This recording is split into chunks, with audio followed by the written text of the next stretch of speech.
Friends, welcome to my channel Lalitha soft foods. Today special ఏంటంటే మనం పెసరపప్పు సాంబార్ చేసేసుకుందాము. మరి చూడండి, పెసరపప్పు అయితే నేను తీసేసుకున్నాను. ఒక కప్పు పెసరపప్పు.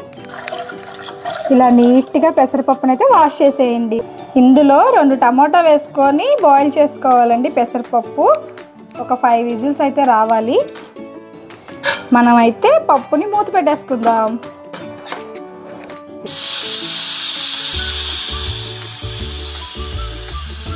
మనం సాంబార్ చేసుకుంటున్నాం అని చెప్పా కదా, సాంబార్కి అయితే ఆయిల్ పోసేసుకుందాం. మనమైతే ఎండుమిర్చి వేసేసుకుందాం. ఆవాలు, జీలకర్ర, మినప్పప్పు, పచ్చెనగపప్పు, వేపాకు, వెల్లుల్లిపాయ, ఇంగువ, ఆనియన్స్ అయితే వేసుకుందాము.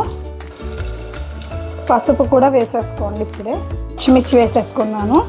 ముల్లంగి, సొరకాయ 3 వేసేసుకొని బాగా కుక్ చేసుకుందాం. సాల్ట్ వేసేసుకుందాం.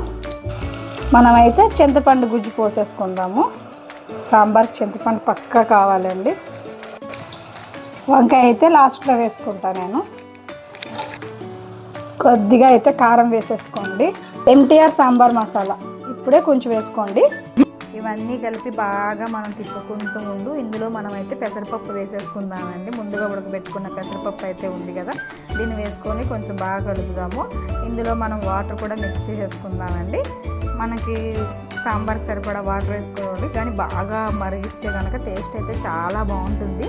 మీరైతే కంపల్సరీ ట్రై చేయండి. సమ్మర్లో అయితే బాడీలో ఉన్న హీట్ ఏమైనా ఉంటే కూల్ అవుద్దండి. చూసారు కదా, నేనైతే కొత్తిమీర కూడా వేసేసుకున్నాను. కొత్తిమీర వేసుకొని బాగా మరిగిద్దాం. మీకు కనుక నా సాంబార్ నచ్చింది అనుకుంటున్నాను. లైక్ చేయండి, షేర్ చేయండి, సబ్స్క్రైబ్ చేయండి. Bye bye.